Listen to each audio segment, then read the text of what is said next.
Hey guys, what's up? Today I am going to give you 5 tips for when you're moving out. If you're a renter, stick around. These are directly from a regional manager for a property management company, so they should be pretty good.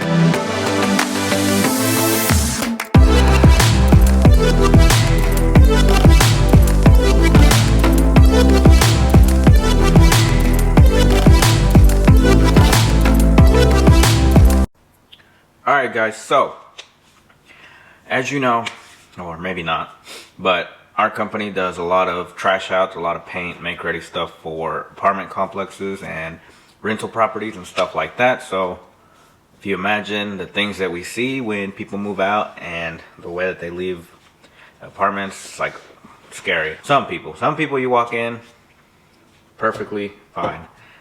Alright, but yesterday I was talking with my wife, how's your day, blah, blah, blah. We're talking about work, and for some reason we started talking about move outs, and I asked her, hey, what's your tips for someone moving out? So she gave me 5 tips for someone that is moving out so you can get your deposit back. And now, this is not a guarantee. These are just tips that should help you if you are trying to get that deposit back when you move out. So, tip number 1. Alright, so before you move out, she says go to your office and ask the management for a pre-move out walkthrough, and if they have a checklist of things that they check when you move out.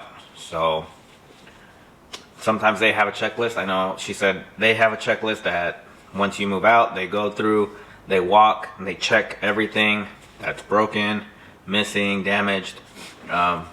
And so that goes back to the office, and that's what they base your deposit return on. So what you can do is go into your office and ask them to do a walkthrough with you and just let you know things that they see, that they can point out, and give you a checklist of all the things that you can fix before move out so that you can get that deposit back.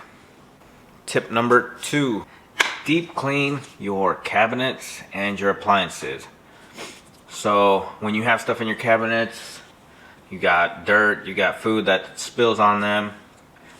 When you move in, you should put something down, preferably, to keep it clean. But when you move out, make sure you deep clean your cabinets inside, outside, and then also your appliances. So your fridge, your dishwasher, and your stove. Make sure you get a really good deep clean, because that is something that they will check, and it's where a lot of the cleaning ladies spend a lot of time, is in your kitchen and your bathroom cabinet, cleaning everything up. So tip number 3 is replace your own drip pans and or broken mini blinds.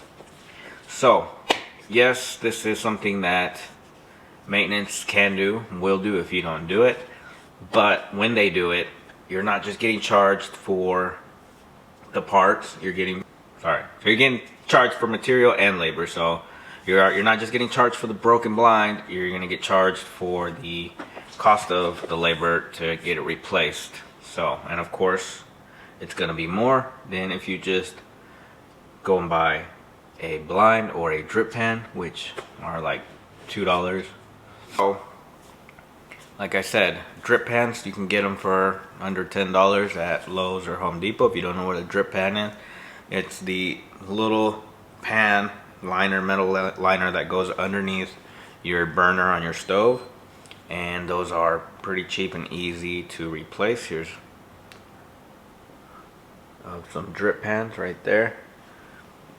And mini blinds as well. You can get the vinyl ones for your windows or match whatever they have. Tip number 4 is don't leave anything behind. If you don't want it, if you don't need it, just throw it away, because if you do leave stuff behind, someone's gonna have to go in there, trash that unit out, and you're probably gonna get charged for leaving trash in the unit. So best practice is to take everything with you. If you don't want it, throw it away. Vacuum, sweep, mop, make it look nice. The nicer it looks, the better. All right, and tip number 5. Now this is a little specific to where we are at, which is Oklahoma. And she said, let me read this for you because I have my notes. At move out, provide landlord in writing forward address and a request of refund in Oklahoma. You have to, in writing, let them know your forwarding address and that you're requesting a refund of your deposit. So I'm not sure how it is in other states. It'd be good for you to look into it and see what the requirements are for getting your deposit back. But it's always good to let them know in writing. Send them a letter. Hey, I want my deposit back. I cleaned. I left everything nice. And here's my address for once all the paperwork's done. You can send me my check. So that was tip number 5, guys. So thank you guys for watching. If you enjoyed the tips, let me know down below in the comments. If you liked the video, hit that like. And if you want to see more videos in the future, hit that subscribe. So these are a little bit newer, doing a lot more maintenance tips. I know in March I'm going to be doing a lot more homeowner maintenance tips for spring. So let me know what you think. Let me know if you want to see more videos like this. And I don't know. Let me know what else you want to see. Alright, thank you guys for watching. Thank you guys for subscribing. We'll see you guys next week.